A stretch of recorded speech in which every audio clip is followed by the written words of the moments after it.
Hello everybody, welcome back to another video. I'm Renown Zero and tuning in today. I hope you will enjoy doing a video on Activision Blizzard claiming that there was no evidence of company-wide harassment. Now I know it's been a few days since I did a video, but it's because I really don't know what to do videos on. I'm kind of new to this YouTube thing, so bear with me. This is something I want to talk about. But before that begins, please go and check out this campaign for Death, Death, Death by Joe Ball. The artwork looks amazing. It's 300 pages. If you want the line art, it is only, if you want the manga edition, it's $18. It's 300 pages. Or you can get the line art for 30, or a color for 45, or if you want all three, it's 85. You can see all the amazing artwork here. I will be leaving the link in the description to this campaign as we move on back to Bonding in the Comics and reading the article from them. Please check out their YouTube channel and their website for more news.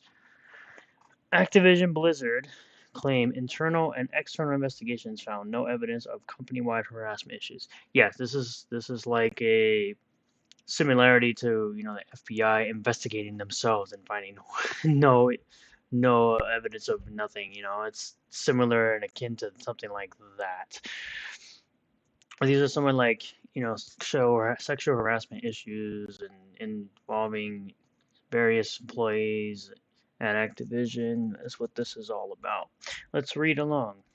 An internal and external investigation of Activision Blizzard have concluded that despite the numerous allegations leveled against them, there was no widespread harassment or discrimination within the company. Of course, they're going to say that because they need investors to keep investing in them, and of course, they're just going to deny. It's kind of what you do. Activision Blizzard announced these conclusions on June 16th across two separate documents filed with the U.S. Securities and Exchange Commission. Both contain the exact same report, but individually required for two separate areas of clerical record keeping, wherein they detailed the efforts they had taken to conduct a review of workplace issues. And of course, these are the documents. So we're not going to exactly go through these, but these are the documents here. It's too much, actually, but we're not really going to go through that. It's not the point. The allegations in media and legal filings about our company were as distressing to us as they were to all of you, Open Activision Blizzard. Not really, because guys did not take it seriously for years. You didn't take it seriously until you had a self-harm in your midst. The board resolved that we would dig into these issues directly, go where the facts took us, and that our work would be supplemented and informed by independent investigation and analysis conducted with the assistance of well-respected, experienced outside experts with deep subject matter expertise. Yeah, no, you didn't. Building and fostering an inclusive and welcoming. There's that garbage term, inclusive.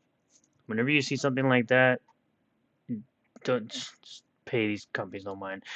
Is an ongoing journey that must be top of mind for each of us every day. They continued, each of us has a duty to bring our best selves to work and to create an environment where colleagues feel respected, appreciated, and inspired. Yeah, your company does not do any of those things according to various employees that you have, and of course that one employee that self-harmed herself, and those whole weird trips that y'all took.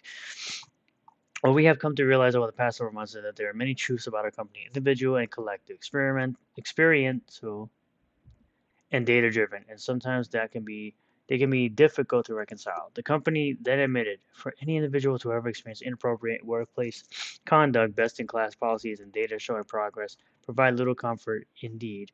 A single instance of someone feeling diminished at Activision Blizzard is one too many. But yet it took you so long to do anything about it. Over the past several years, Activision Blizzard has taken progressively stronger, more decisive, and coordinated steps to reinforce a culture across the company and individual business units that reflects the diversity of the audiences we serve, communities in which we live and operate with a commitment to professional, respectful conduct. The developer attempted to reassure investors. But here's the thing. Y'all had Black Lives Matter all on Call of Duty when that was out. You're not really reinforcing a culture across, reflecting diversity, to the audience you serve, because not everybody agrees with your bullshit politics. I'm one of them. I don't agree with your bullshit politics. Where necessary, we change leadership, centralized capabilities, added new tools and personnel with the goal of evolving and improving our workplace to attract and retain talent in an increasingly competitive environment. Yeah, you did a bunch of nonsense, obviously. To this end, Activision Blizzard conceded while we made meaningful progress, like many large companies, there was more we could have accomplished. Of course, it's never enough.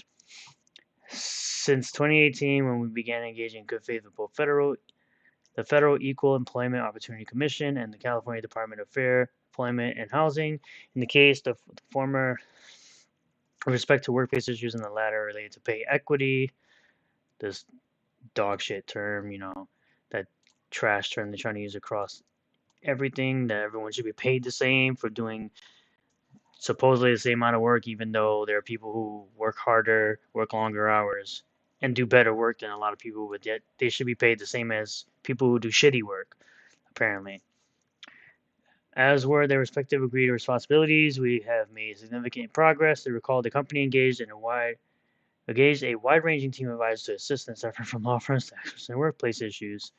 The company further asserted at the board level we will also undertaken an ongoing thorough review to ensure we made our own determination of the assistance of external advisors. These advisors have been tasked with conducting their own objective review of past incidents, as well as identifying areas for further improvements at Activision Blizzard. Clearly haven't been improved enough. You kept J. Allen Brack for a while, and he was garbage. This has been a comprehensive review of not only individual instances of harassment, but also a review of our policies and procedures throughout the company.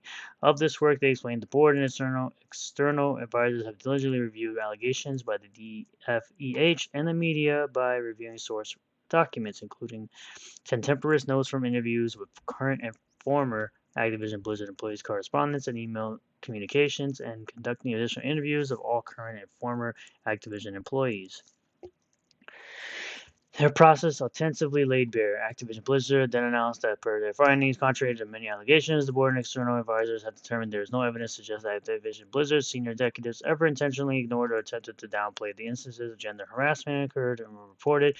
That's bullshit, because the person self-harmed herself because you guys did not give a shit. A reference to the allegations made to the Wall Street Journal by that Activision Blizzard CEO Bobby Kotick not only knew of the alleged allegations, incidents, and failed to inform the board, but also allowed some of the abusers to remain. Yeah, because Bobby Kotick don't give a shit. All he cares about is that green and that money. They further announced that a review of contemporaneous documentation and statements by relevant individuals show that media criticism of the board and Activision Blizzard senior executives insensitive to workplace matters is without merit.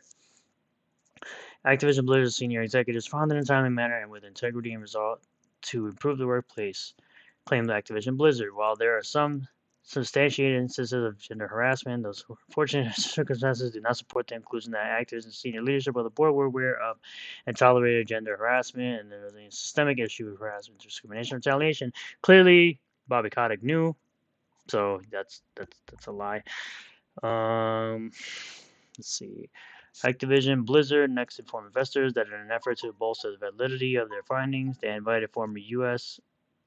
EEOC Chair Gilbert Castells to conduct a review of data from collected investigative reports of gender harassment from the United States September 1st and December 31st, 2021. Based on his review, of course, they're not going to find themselves to be the wrong people.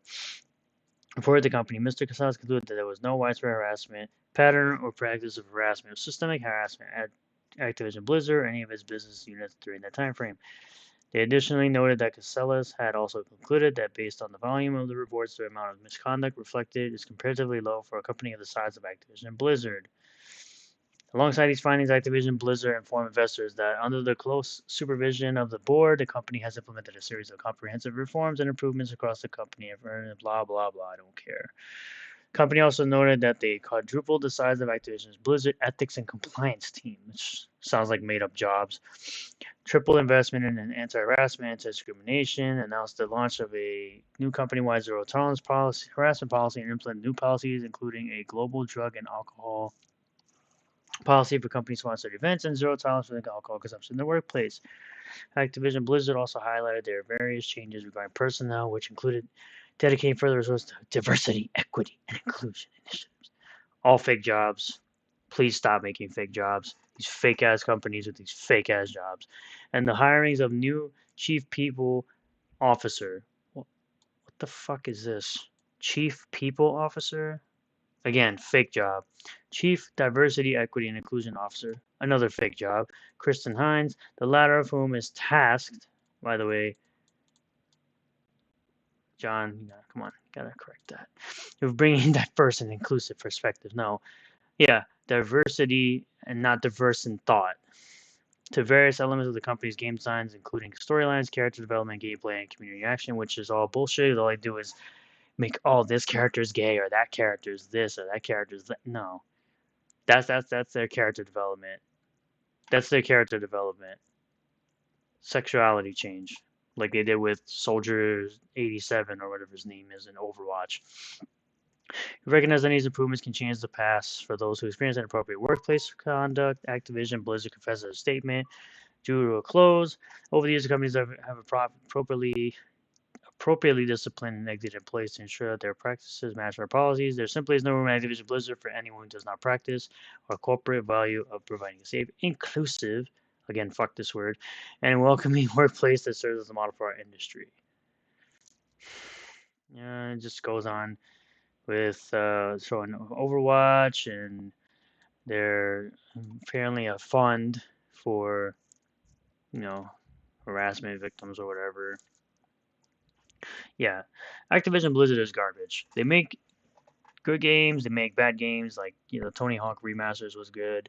Sekiro was published by them apparently, and that was a really good game, but I don't give a shit about them. I care about From Software, and Sekiro was a great game because From Software developed it, and I completed that game from beginning to end.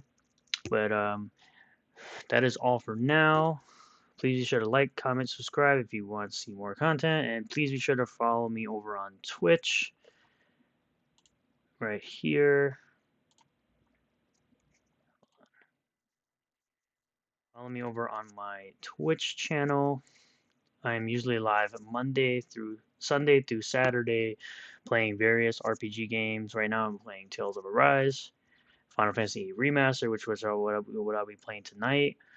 We just finished up Vanquish for Retro. We'll be playing Bayonetta. We play Halo Infinite, typically Fridays and Saturdays, as well as Jackbox Party Pack. So please come on over to twitch.tv/renownzero, spelled the exact same way. You can see it right here.